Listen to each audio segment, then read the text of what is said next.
Балған, осы қалай ойлайсыз, қашанға не ішіп жүре береміз? Мен көзім айым тауысып 5 жыл университетте не үшін оқыдым, не үшін білім алдым? Досым, осы сұрақты қойып келе жатқан қанша жыл болды? Оны ойлана бергеннен ешқандай пайда жоқ. Пешенеңе жазылғанын көресің де енді. Осы пешенеңе жазылған көресің деп, атам заманнан келатқан ұғымды қашан қоясың? Адам деген сәл әрекет жасау керек қой, алға қарай ұмтылу керек. Сол кезде бір нәрсе шығады. Пешенеме жазылған осы екен деп жүре берсең, ештеңеге қол жеткізе алмайсың ғой. Әрекет жасағың келсе, біреу саған қой деп жатыр ма? Ілініп салып жүргің келмесе ақыры. Дипломың бар, білімің бар. Қазір диплом мен білімге қарайтын заман емес қой. Ондай болатын болса, мен давно көтеріліп кететін. Қазір сенің біліміңнің салмағын емес, мына қалтаңның салмағына қарайтын заман болды ғой. Мен оның жағын бәрін өзің біліп тұрсың ғой. Кейде ойланып, күйіп кетесің да бар ғой. Ішің күйсе де, күймесе де сол амал жоқ. Ең бастысы, ұрлық қарлық жасап жүрген жоқпыз. Нәпақамызды адал еңбегімізден тауып жүрміз. Онысына да Құдайға шүкір.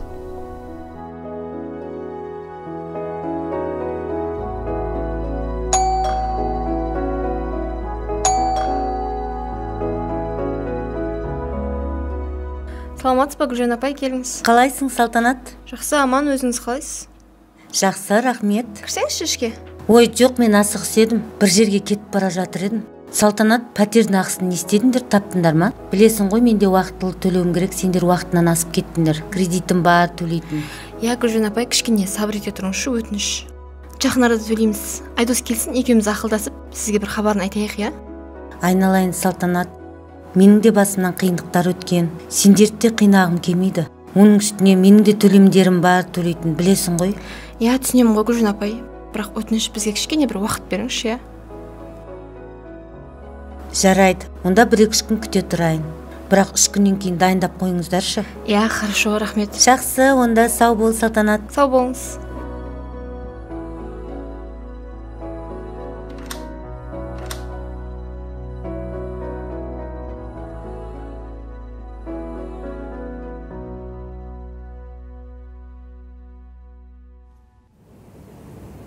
Қой досым, күн кешкіріп қалды. Қайтайық. Бүгін жұмыстың мәнісі болмады ғой. Мүмкін ертең қолымыз жүріп кетеді. Кеттік жүр.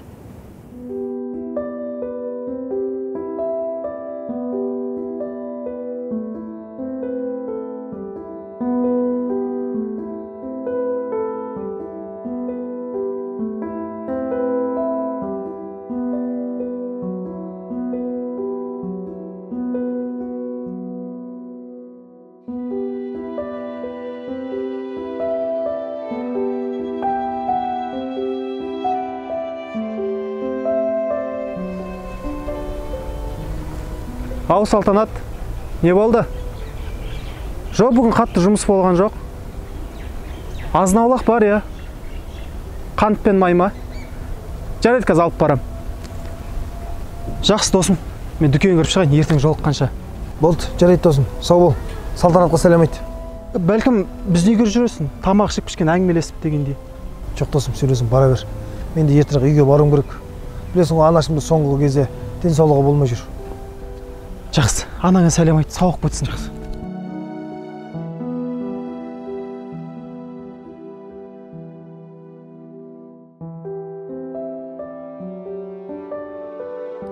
Рахмет, жаным, болдым.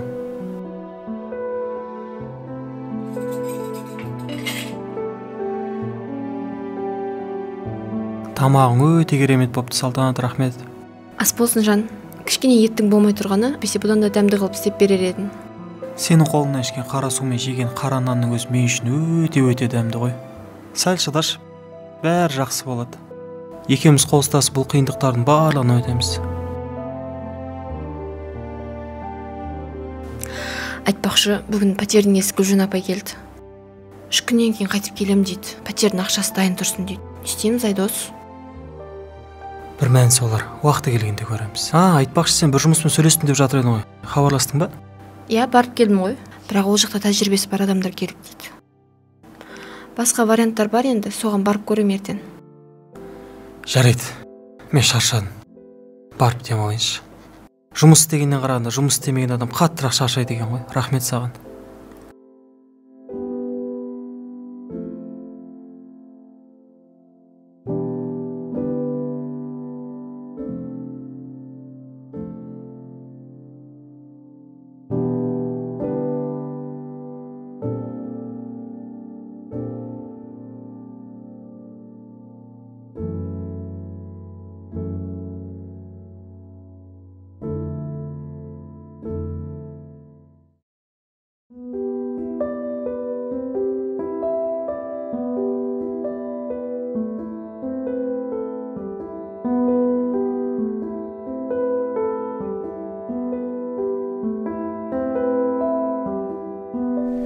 Қысқасы жігіттер, мына қойманы тазалау керек.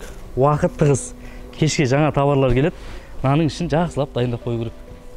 Болды. Түсінікті. Түсінікті болса іске кірісіңдер. Мен бір-екі шаруалармен қалада боламын. Бірдеңе қажет болса охранаға айтасыңдар. Жарай ма? Жарайды. Жақсы.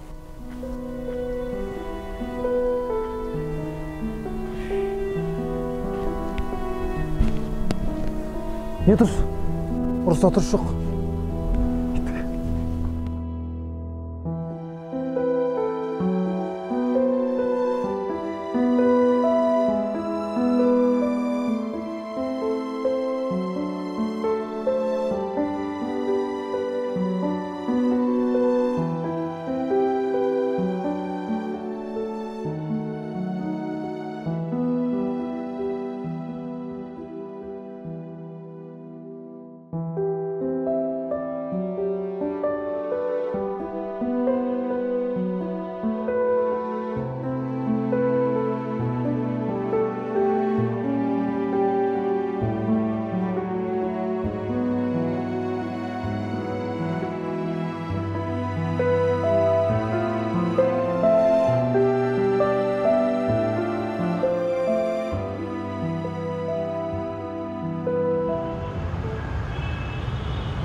Саламатсыз ба, қош келдіңіз. Саламатсыз ба?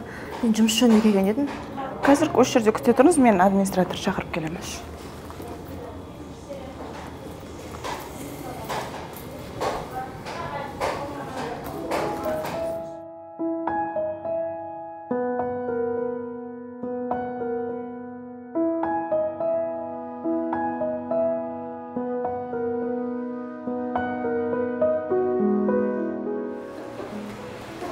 Сәлеметсіз бе? Сіз бе жұмыс іздеп келген? Иә, саламатсыз ба, мен едім. Мен есімім Алия, осы салон администратор боламын. Бізге маникюр жасайтын тәжірибесі бар мамандар қажет деген болатынбыз. Сол бойынша ғой, иә? Иә, сол хабарландыру бойынша келдім. Жақсы. Бұл жұмыста қанша жылдық тәжірибеңіз бар? Енді бір күшті тәжірибем бар деп айта алмаймын, бірақ бір жылдай салонда жұмыс жасағам. Жақсы. Қай салонда жұмыс жасадыңыз? Қалада емес, ол бірақ өзімнің ауылымда өскен. Жақсы. Бізді білесіз бе? Біздің салон өте қымбат әрі сапалы қызмет көрсетеді. Оның үстіне біздің клиенттеріміздің басым көпшілігі ауқатты, бай, танымал адамдар. Сондықтан да бізге негізі тәжірибесі бар маман қажет еді. Түсінікті. Жұмысымызды байқап көрейік. Кешке дейін салонда қалыңыз. Егер жұмысымыз ұнап жатса, біз сізді қуана-қуана қабылдайық. Жүріңіз. Рахмет.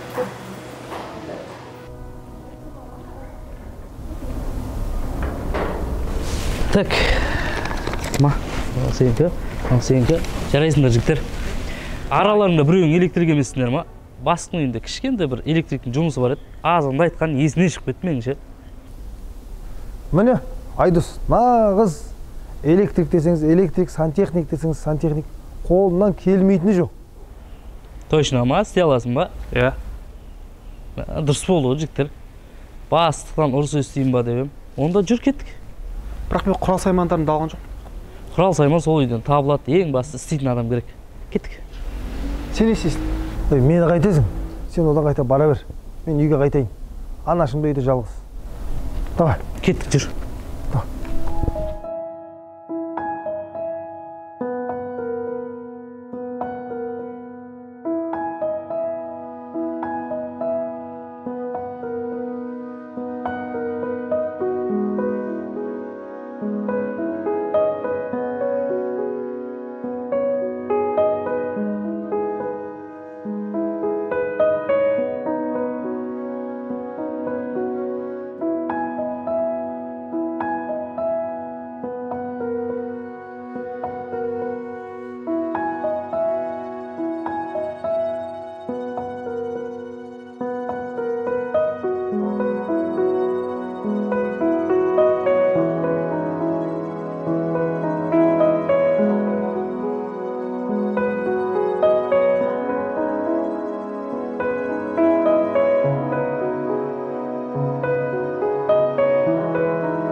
Сәлеметсіз жеңше. Қалайсыңдар, Руслан? Не алдың, қоймаларды реттеп тазалап қойдың ба? Я басеке, кешке келетін жаңа товарлар орын дайындап қойдым. Дұрыс болыпты. Мынау электрик па? Я, электрик қой. Кешсін товарлар келеді. Бән есеп қисабын алып, маған өзіме бересің ғой? Болды басеке. Жақсы. Жақсы.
Бауырым, сен бүгін үлгере алмайсың ау, ертең жалғастырасың ау, кеш болып кетті.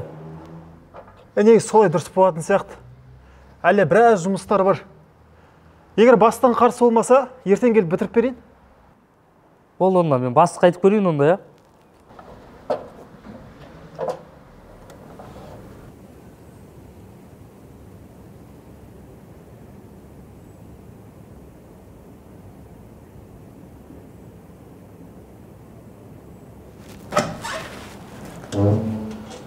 Бауырым, сен бүгін қайта бер. Бірақ ертең ертерек кел, хорошо? Бәрін бітіріп тастайық. Болды, түсіндім. Болды, давай, жақсы.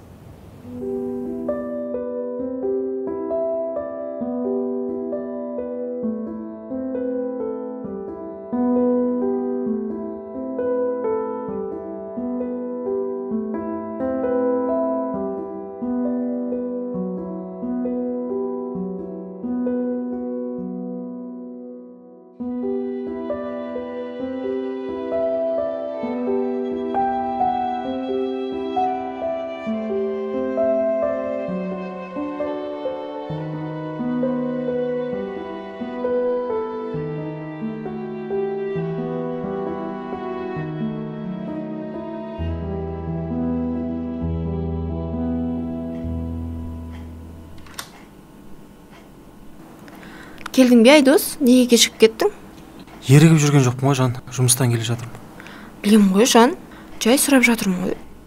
Қолың жуып, дастарханға келе бер, тамақ дайын.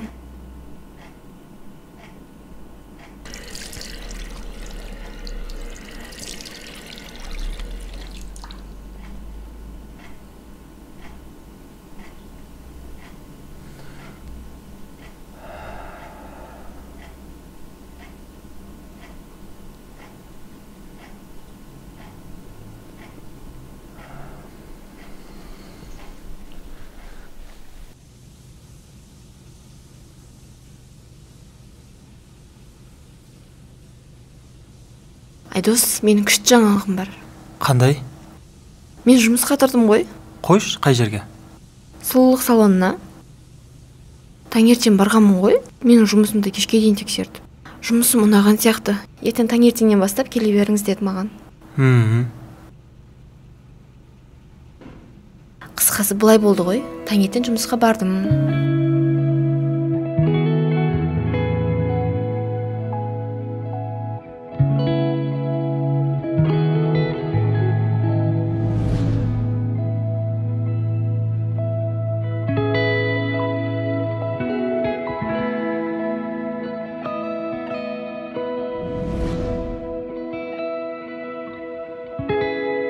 Айдос? Айдос дейм. А? Сен мені естіп отырсың ба өзі? Естіп отырмын, неменеге естіп отқан жоқпын. Естіп отырмыз ғой. Саған ештеңе қызық болып жатқан жоқ сияқты ғой. Салтанат, мен шаршадым, демалым. Айдос, ештеңе жеген де жоқсың ғой. Болдым.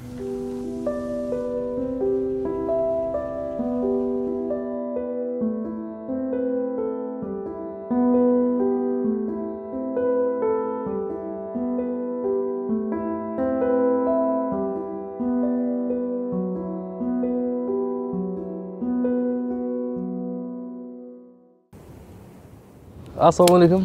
Ой, ерте келіпсің ғой бүгін. Құрал саймандарыңды ала келіпсің. Бүгін енді бітіретін шығарсың? Иә, Құдай қаласа, сол үшін ерте келдім ғой. Молодец. Оны жұмысқа кірісе бер. Қазір Басекеңнің жұмысына апарып тастаймын. Жеңешем салонға апарып тастап, ары қарай қыздың университетке, сосын келіп сенің жұмысыңды көріп, ақшаңды беріп жіберемін, ә? Болды онда. Давай, жұмысқа кір. Жақсы.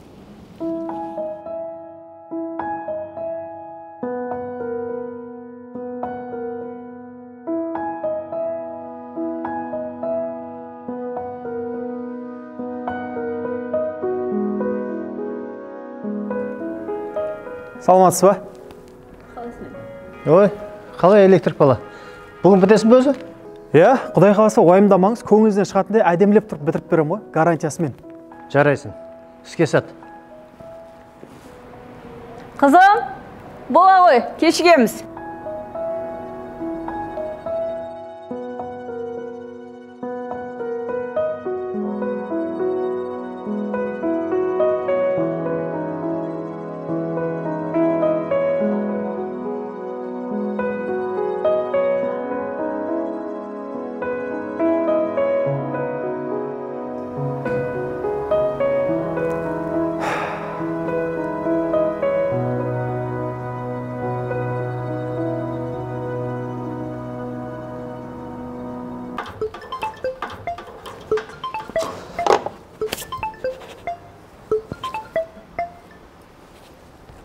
Алло, қалайсың Бағлан? Жақсы. Қайдасың Айдос? Мен сол кеше үйде ғой, жұмыстарды бітіре алмай жатырмын. Жұмыс объем көп па не соншалықты? Көмек керек емес па? Жоқ, бәрі дұрыс, бір-екі сағатта бітіп қалам. Біткен кезде өзім саған хабарласам ғой. Жарайды. Іске сәт. Жақсы.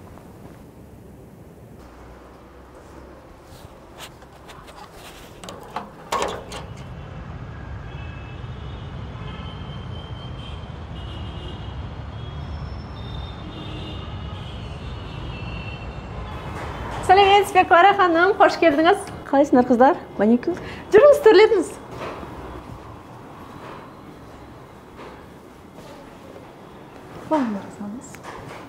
Келіңіз, отырыңыз. Клара ханым, бұл бізде жаңадан келген қыз, есімі Салтанат, сізге жақсылап тұрып қызмет көрсететін болады. Егер бірдеме қажет болса, маған айтыңыз, мен осында боламын.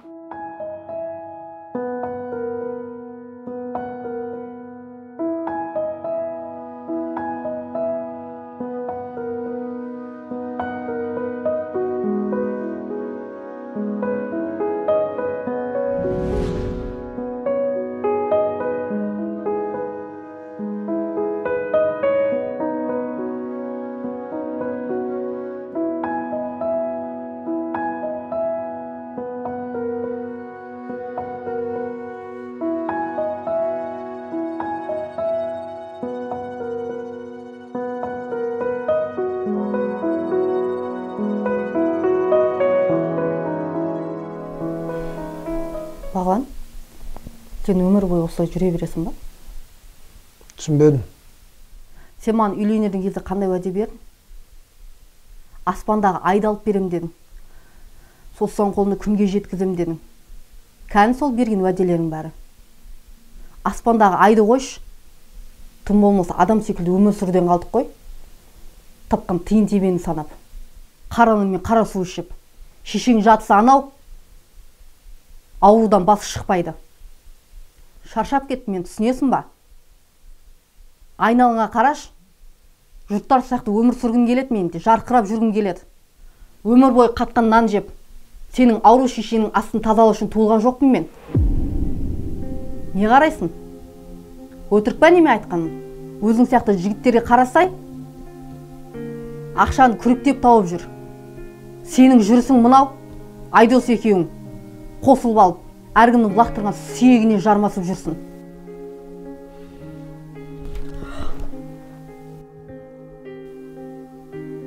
Құры, жоғал. Көзіңе көрінбе. Енді осы үйдің табалдырығын атайтын болсаң, аяғыңды сындырам. Құры.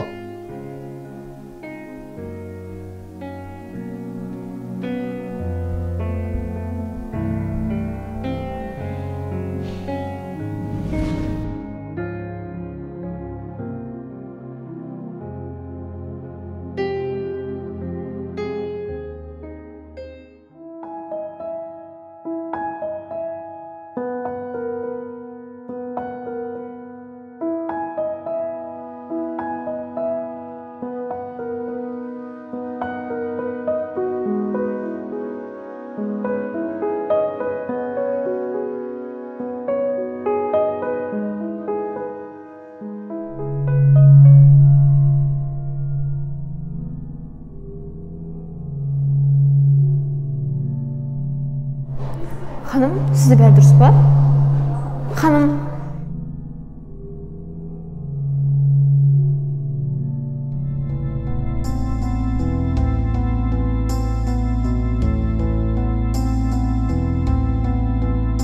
Клара ханым, не болды? Тыныштық па? Бәрі дұрыс па сізде? Мүмкін жедел жәрдем шақырамыз. Жоқ, қажет емес. Басылады.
Саламатсыз ба? Кім бар?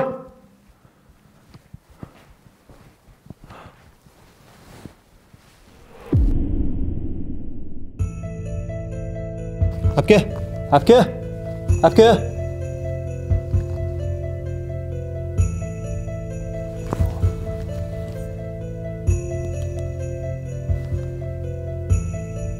Алло, жедел жәрдем ба?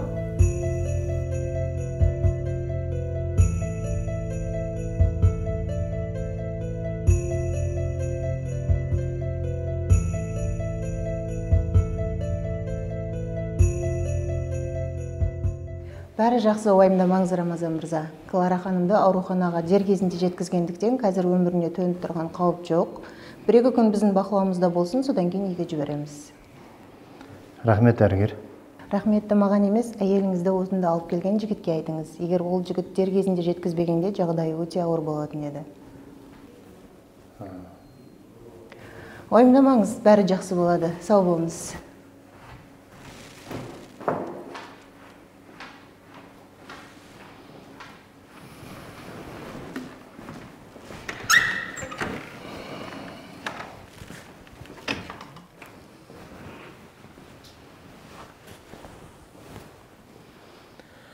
Қалайсың?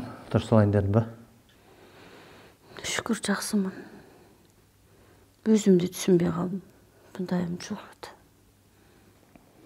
Уайымдай берме. Дәрігер айтып жатыр, бәрі жақсы болады деп. Мам, кез келген нәрсені жүрегіңізге жақын қабылдай бермеңізші. Ауырып қаласыз. Жарайды қызым. Су ішесіз ба? Жоқ, кейінірек ішемін.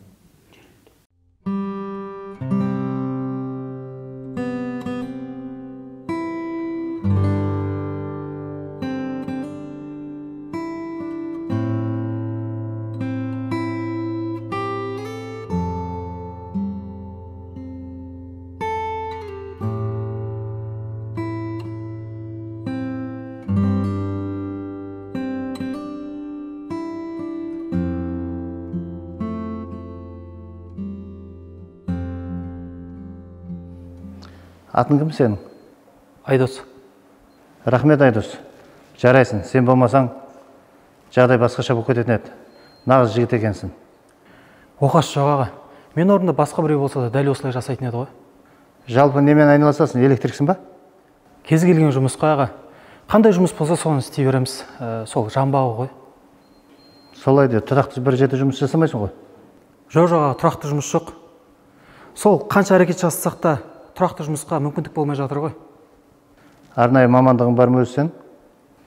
Университетті Қызылға бітіргем, жоғары білімді экономистпін. Өте жақсы. Отбасың бар ма, үйленгенсің ба? Жоқ, үйленбегем. Жарайды. Мұна мен визиткім. Ертең таңертең жұмысқа кел, жұмыс мәселесін шешеміз. Рахмет аға. Міндетті түрде барам. Егер жұмысқа қабылдап жатсаңыз, үмітіңізді ақтаймын. Оны уақытысында көреміз. Жоқ аға, кер жоқ. Ұста. Рамазан мырза, кешіріңіз, 1 минутқа бола ма сізді? Таңертең құжаттарыңды міндетті түрде алып кел.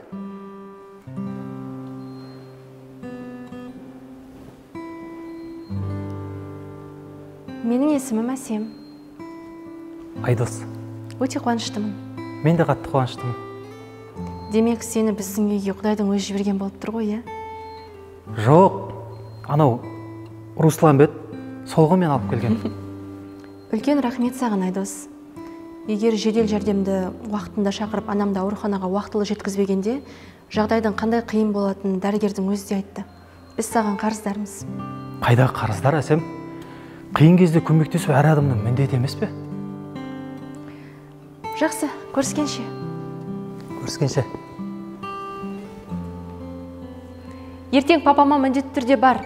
Ол кісі кез келген адамға жұмыс ұсына бермейді.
Балам, осы етте сізде заттар көп кіргізеді.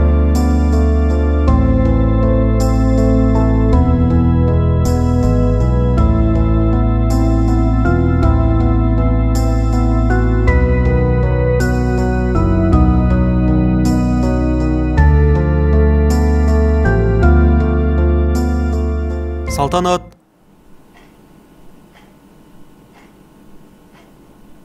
Салтанат. Қаяға құрып кеткен мынау?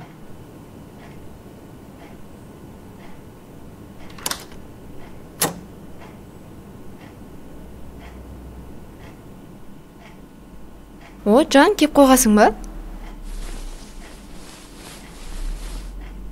Қайда жүрсің? Нан таусылып қапты, соған дүкенге барып келгем. Әкелетін нанды ертең алып келмейсің ба? Кешке көшеге шығатын әдетің не осы сенің? Жан, бүгін жұмыстың бірінші күні ғой, байқамаппын.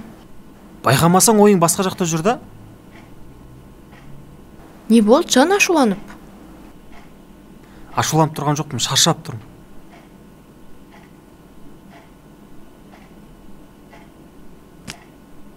Кім еді анау? Квартира негіз Гүлжан ба? Бер ана пәтер ақысын. О, жақсы болды ғой, Жан. Бүгін жұмысың жақсы болған сияқты ғой, ә? Нормально. Тамақ дайындай берейін ба? Ішпеймін мен, тойып келдім.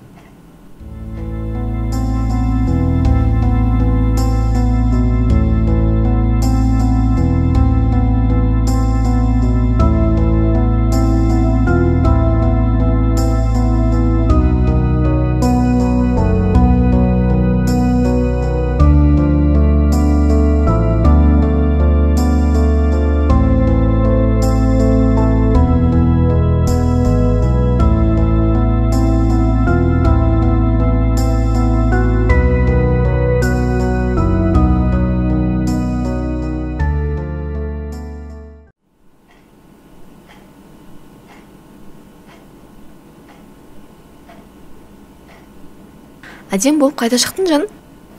Кеше бір кісімен жолыққам. Жұмысқа қабылдаймын дейді. Сомен көрсем.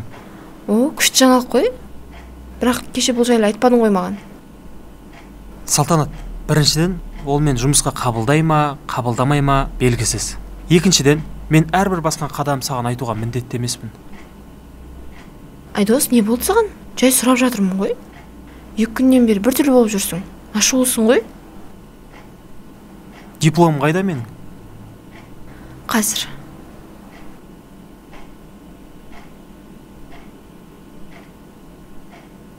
Міне мына құжаттың ішінде диплом бәрі бар.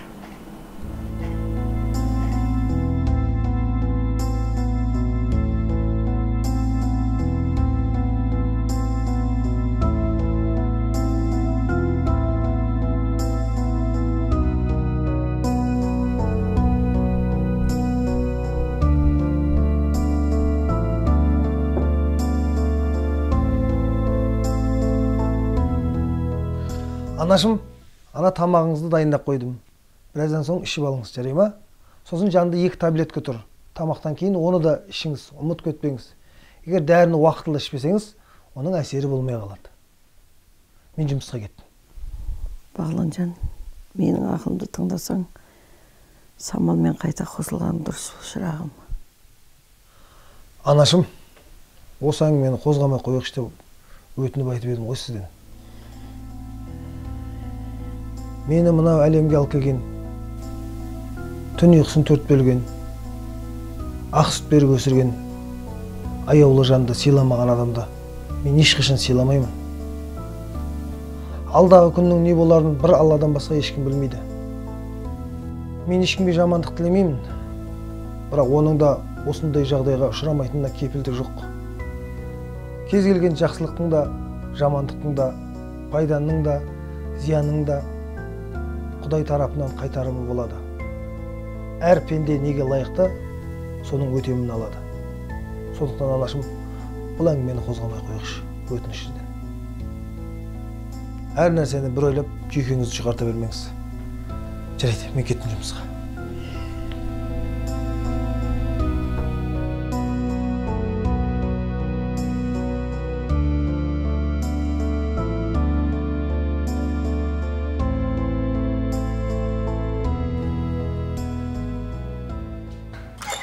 Ассалаумағалейкум, рұқсат па?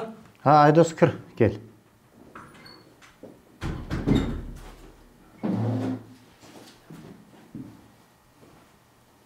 Құжаттарын бәрін алып келдің ба? Аға, алып келдім.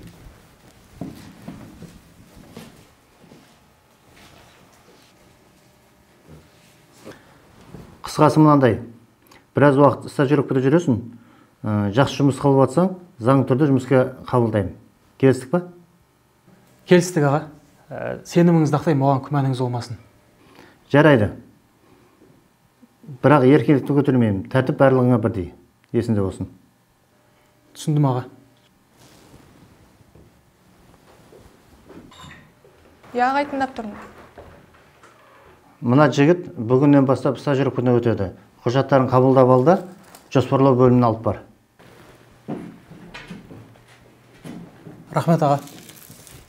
Мен бұдан кейін аға, көке, жәке деген естімейтін болайын.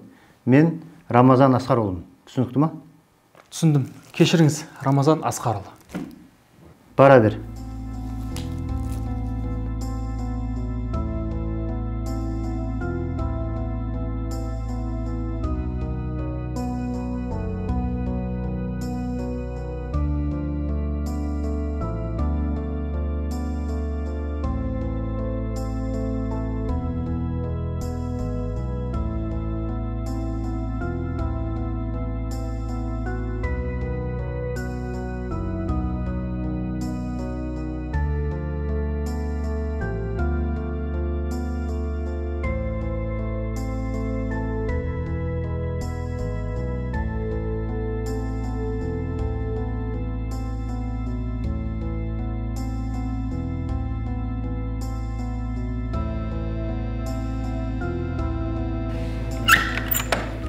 Мам.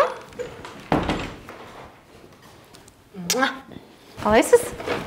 Жақсымын, жан. Өздерің қалайсыңдар? Жақсы. Көңіл күйіңіз қалай? Дұрысталайын дедіңіз ба? Кешегіден әлде қайта жақсымын қызым. Жаным, сол универден шыға салып, бірден сізге ұшып келдім ғой. Сағынып кеттім сізді. Жаным, сол мен де қатты сағындым. Айтпақшы, мам. Алдында сізге көмектескен жігіт бар ғой. Соны папам өз фирмасында жұмысқа алыпты. Жақсы болған екен. Сол жігітті арнайы үйге шақырып, алғысымызды айтуымыз керек. Ауруханадан шыққан соң, отбасы болса, отбасымен, келіншегімен, бала шағасымен үйге шақырайық. Мам, ол бойдағы екен. Солай ма? Қалай болғанда да жақсы жігіт екені көрініп тұр. Жүзі жылы, жақсы жігіт. Сіз де солай ойлайсыз ба? Иә. Сен неғып жыртың етіп отырсың, Жай, ештеңе. Осы қызды ма? Байқа қызым. Жақсылап танып білмей жатып, жылт еткен сезімнің жетегінен еріп кете беруге болмайды. Сезім деген қалай лап етіп тұтанса, солай тез сөніп қалуы мүмкін. Бір көргеннен ғашық болу деген көбіне алдамшы келеді. Байқа қызым.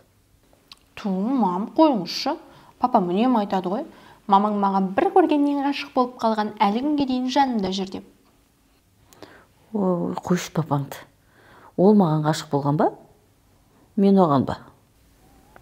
Кетсін шар. Мам. Папам айтып берейін ба?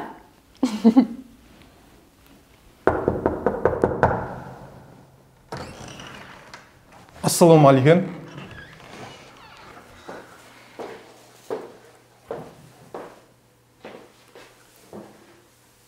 Сен анау өткенде құл базарда жүрген жігіт емессің ба? Жұмыс орның құтты болсын. Өзіңе жарас қапты ғой. Қуаныштан жүрегің жарылып ұшып кетейін деп тұрсың ау, Қайдағы құл базар? Мен саған құрылыс компаниясының жоспарлау бөлімінің маманымын. Ой, ұрмай не дейді? Қандай жұмыс істейтінде жаттап апты уже? Базар жоқ. Не?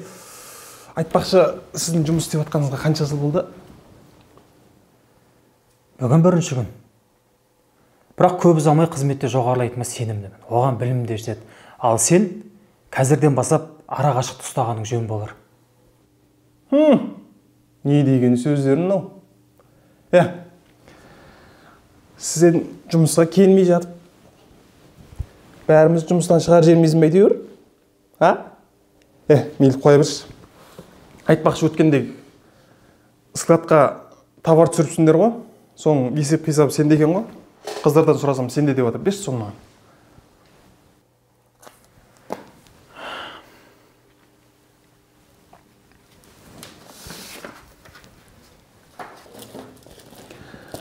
Болды. Түсінікті. Рахмет.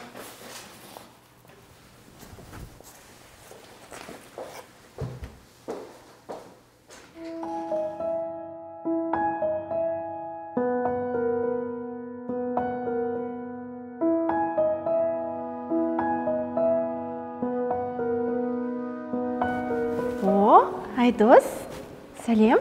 Саламатсыз ба? Қалыңыз қалай? Жақсы айналайын, өзің қалайсың? Бәрі дұрыс па? Иә, бәрі дұрыс қой. Сен біздің компанияға жұмысқа алды деп естім. Жұмысқа шықтың ба, не қылдың? Иә, бүгін бірінші күн. Рамазандағы стажировкадан өтесің деді. Енді Рамазанға үмітін ақтап, сол университетте алған барлық білімді осы компанияның дамуына үлесімді қоссам деп отырмын. Ниетіңе жет айналайын. Рамазан ағаң іскер жастарды әрдайым қолдап жүреді. Иә. Айтпақшыдай, мынау сізге азын-аулақ ыстық тамақ алып келдім. Жақсылап жеп, қуаттанып алыңыз. Ой, құдай, қоя бермедің ба? Тамақтың неше түрін жеп жатырмын. Жоқ, бәрі дұрыс. Егер қандай да бір көмек керек болса, тікелей өзіме хабарласа беріңіз. Қолымнан келгенше көмектесуге тырысамын ғой. Жарайды онда, мен жүре берейін. Мам, мен де қайтайын, иә? Айдос, егер уақытың болса, мені шығарып салсаң? Иә, әрине. Жарайды, үйге ертерек қайт. Папаның тамағын бер.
Салғаныңа рахмет.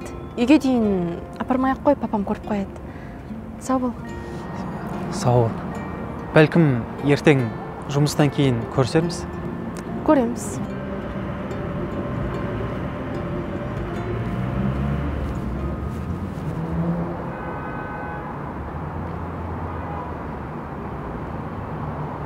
Айдос!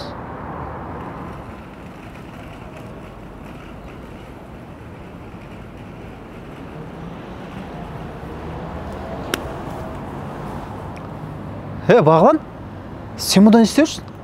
Мен жұмыстан қайтып бара жатқам. Өзің не жүрсің мұнда? Мен жай бір шаруалармен жүргем.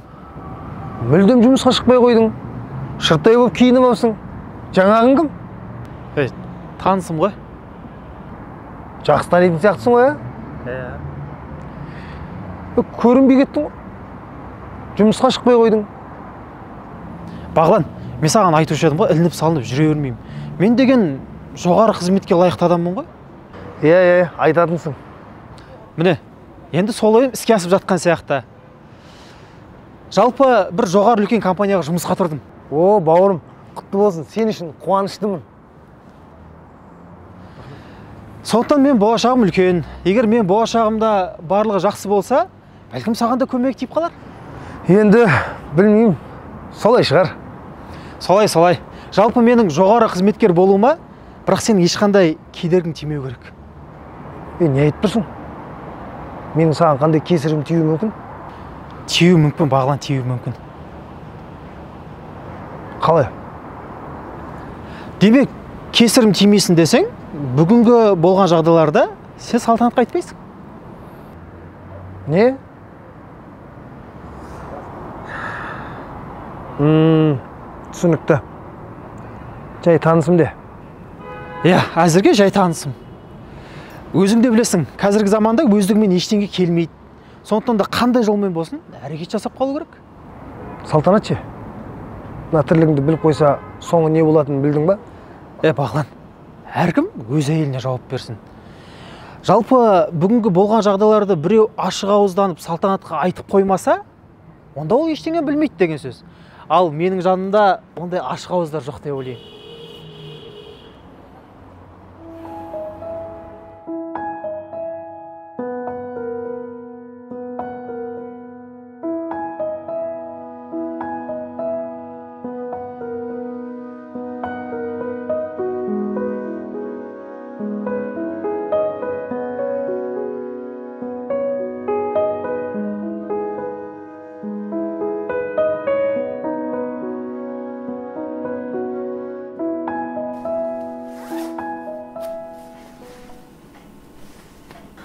Айдос, неге кешіп кеттің?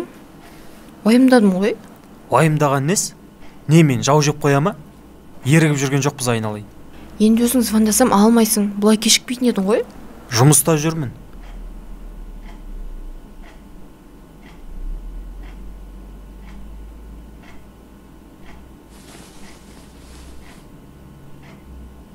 Тамақ ішесің ба? Я, ішем.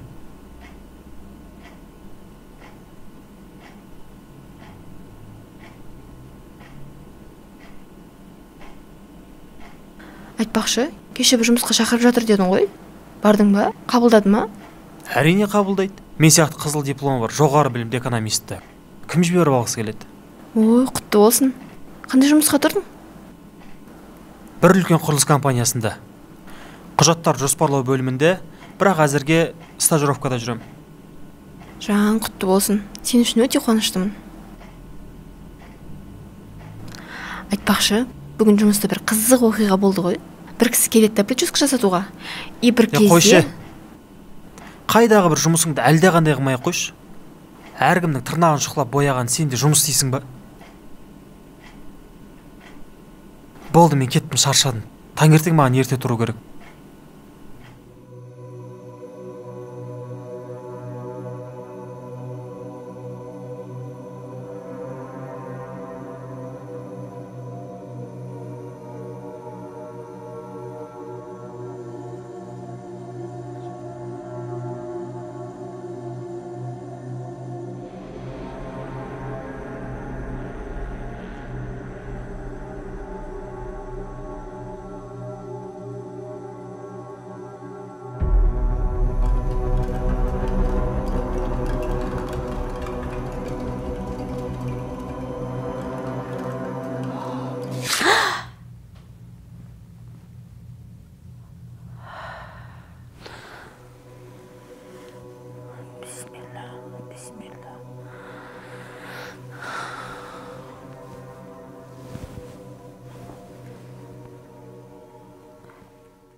Мам, тыныштық па?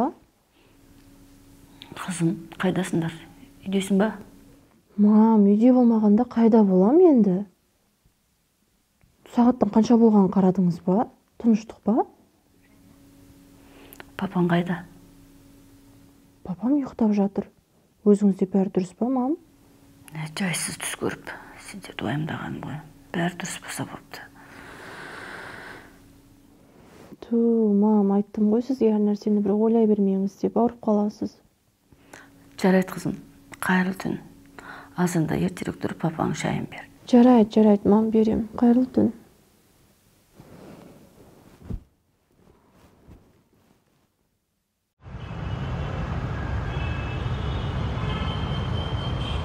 Рамазан Асқарұлы, кеше жоспарлау бөліміне міндеттеген жұмыстарыңызды бөлім басшысы маған тапсырған болатын. Соның барлығын тиянақты түрде орындап алып келдім. Жарайсың. Осылай жақсы жұмыс істейтін болсаң, көп ұзамай жақсы қызметке тағайындаймын. Рахмет, Рамазан Асқарұлы, сіздің сеніміңізді міндетті түрде ақтаймын. Айтпақшы, мен саған бір сұрағым бар. Айта беріңіз. Сен кеше неге жұмыс уақытында ауруханада жүрсің? Мен жай Клара ханым жағдайын білгім келген. Сен оның жағдайын білгің келсе, жұмыстан бос уақытта бар. Түсінікті ма? Бұл біріншіден. Екіншіден, сен оның жағдайын білуге міндетті емессің. Сен міндетің осы жерде жұмыс істеу. Түсіндім, Рамазан Асқарұлы. Екінші рет бұлай қайталанбайды. Солай болсын. Бірақ жасаған жұмыстарыңа ризамын. Осы бетінен қайтпа. Бар, жарайсың. Сау болыңыз.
О, Салтанат, қалай жағдай?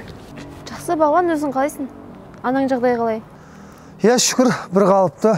Өзің қайдан жүрсің, неғып жүрсің? Мен сол жұмыстан келе жатқам. Сол баяғы салондасың ба? Иә, сол жерден ғой. Мен де сол дәріханадан дәрі-дәрмегімді алып келе жатқам. Бағлан, мен сенімен сөйлесуім керек еді. Қолың бос па? Уақытың бар ма? Иә, әрине. Отырып сөйлесейік.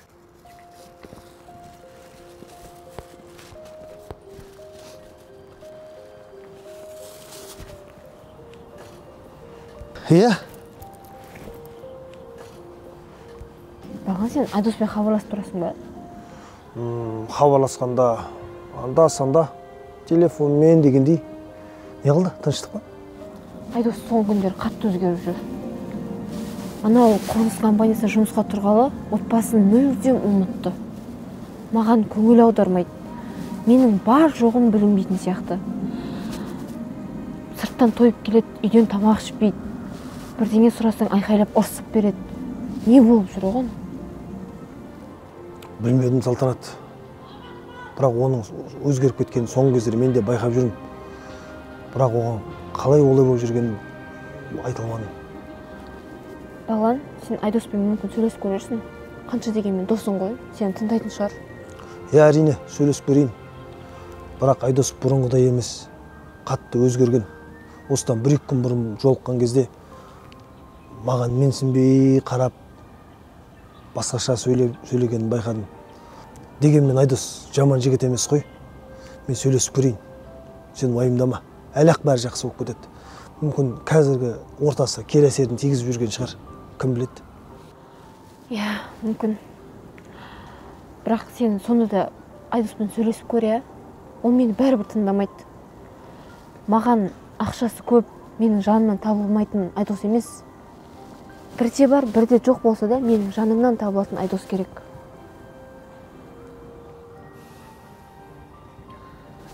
Жарайды онда Бағлан, енді ашып кетті деп ренжімеші. Енді Айдос екеуің бір нанды бөліп жүрген достарсыңдар ғой. Сол үшін саған айтып жатқаным ғой. О не дегенің, Салтанат? Мен Айдоспен тағы да сөйлесіп көрем. Сен уайымдама. Рахмет саған. Болды, жарайды.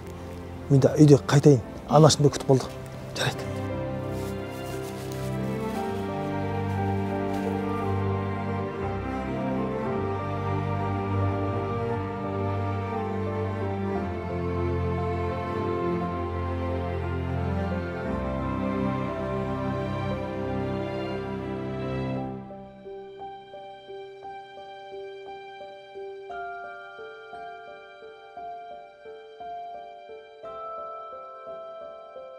Сен не әлі ұйықтамағысың ба не?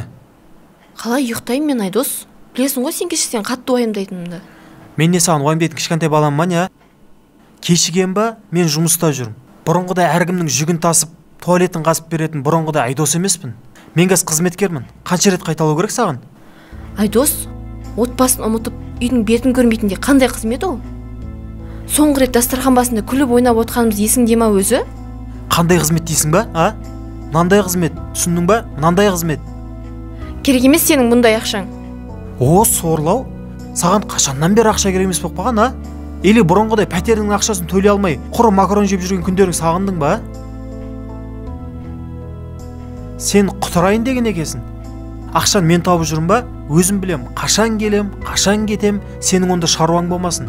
Қысатын жеріңді қысып жүр, түсіндің ба?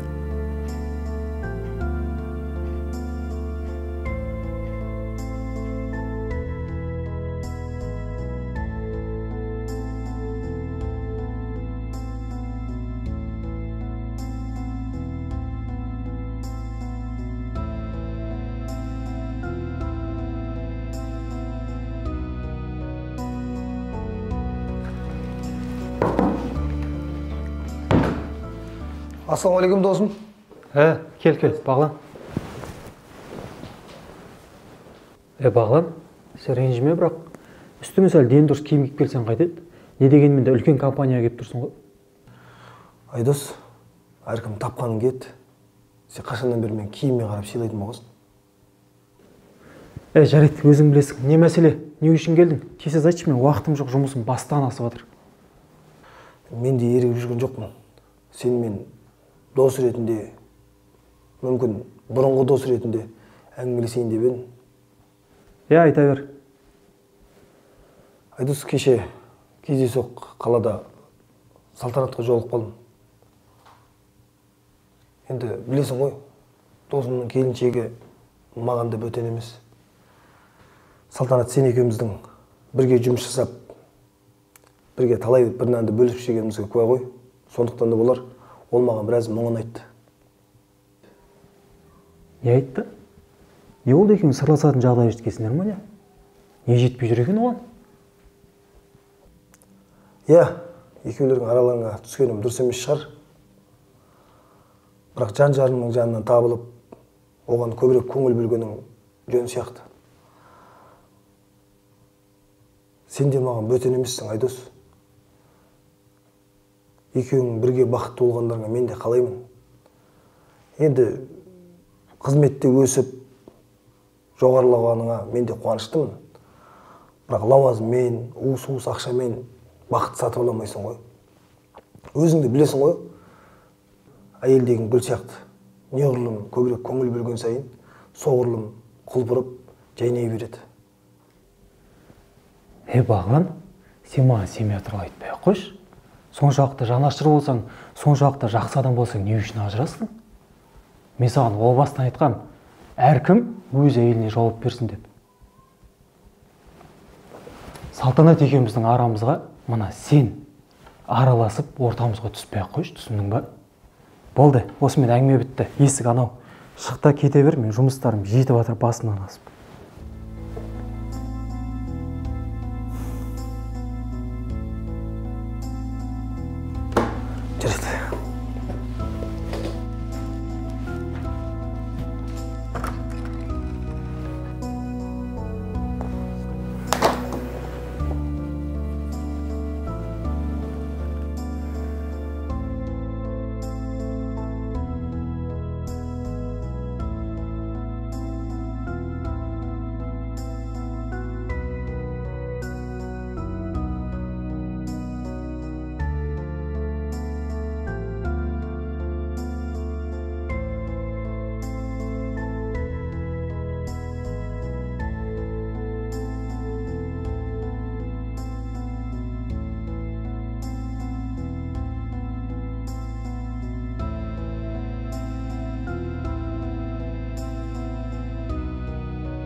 Айдос.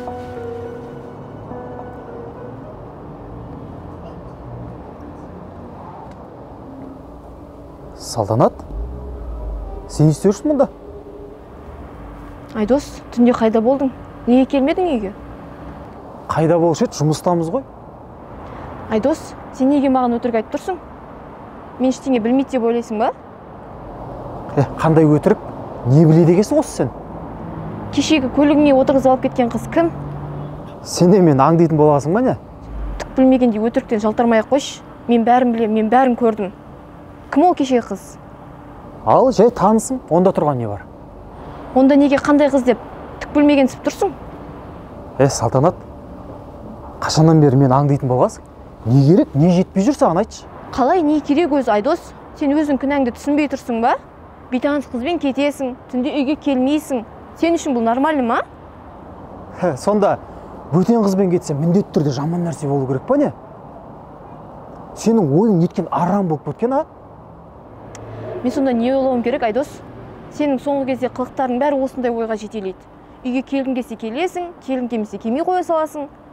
Сен үшін бұл нормальный ма? Айдос! Сәлем, Айдос. Сәлеметсіз бе?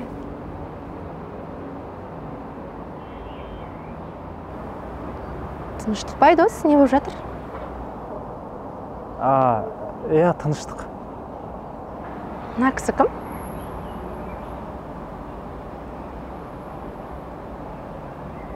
Айдос, бұл кім деймін? Неге үндемейсің? Жауап берсеңші. Салтанат, сен басың жасамайды екен. Мен Әсеммен жүрем. Мен оны жақсы көрем.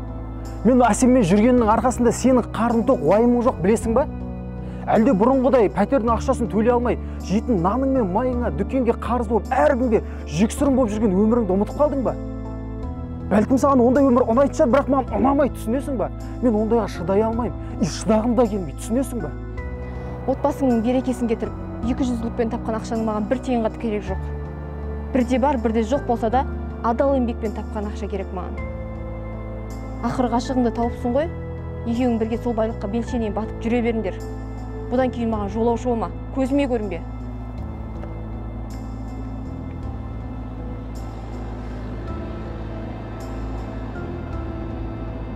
Сен сонда үйленгенсің ба? Әсем, уайымдамашы, барлығын түсіндірем. Мен оны жақында ажырасам. Мама.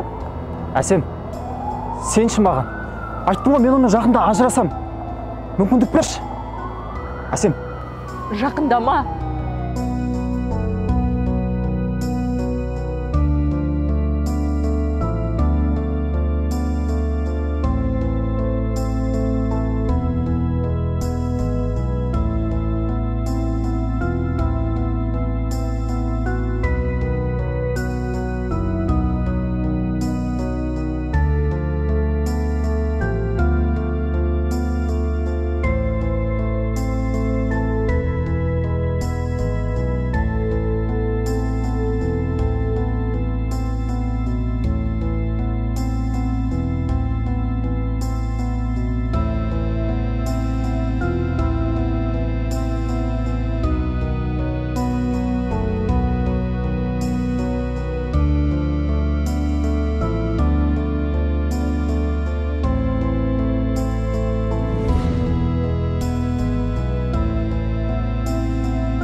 Рамазан, мен саған бірдеңке айтуым керек еді. Айта бер. Біздің Әсем ана Айдос деген жігітпен көңіл жарастырып жүрген сияқты. Екеуі бір-бірін ұнатып қалғанға ұқсайды. Сен хабардар болсын дегенім ғой. Сен не айтасың? Енді жасар бірін-бірін ұнатып жатса мен не деймін? Бірақ Әсемге айт, байқасын. Жалпы Айдос жаман жігіт емес сияқты ғой, қалай ойлайсың? Жақсы жігіт сияқты. Өте білімді, кәсіби маман. Адал жігітке ұқсайды. Біздің Әсемді ренжітпейтін секілді.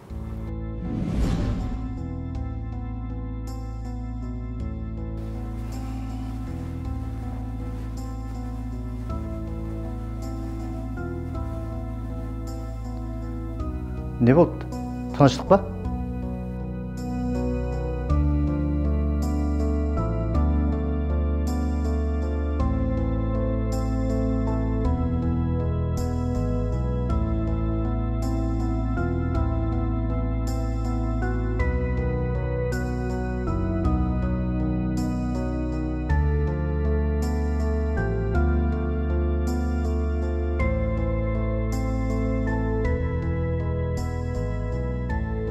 Рамазан Асқарұлы, мынау тендерлік құжаттар дайын. Сен неге отбасылы екенін жасырасың? Түсінбедім. Өзінің отбасысын сыйламаған адамнан ешқандай жақсы шықпайтынын білесің ба? Сен сияқты 200-лер маған керек емес. Қазірден бастап жоғал. Рамазан Асқарұлы, мен шынын айтқанда... Көліктің кілтін бер маған.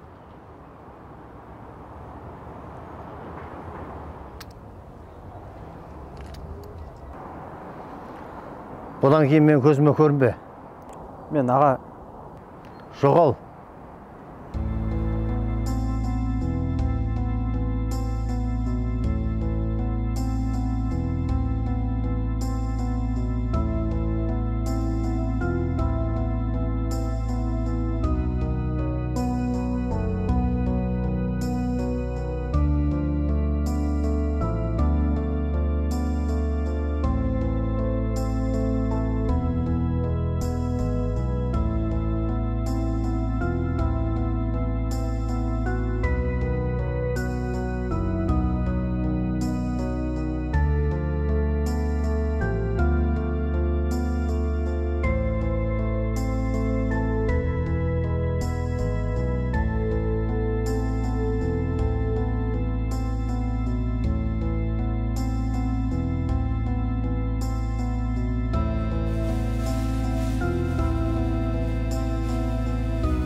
Айдос, сен не істеп жүрсің мұнда?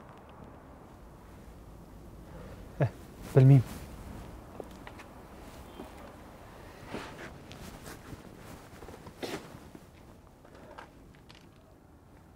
Білмегені қалай?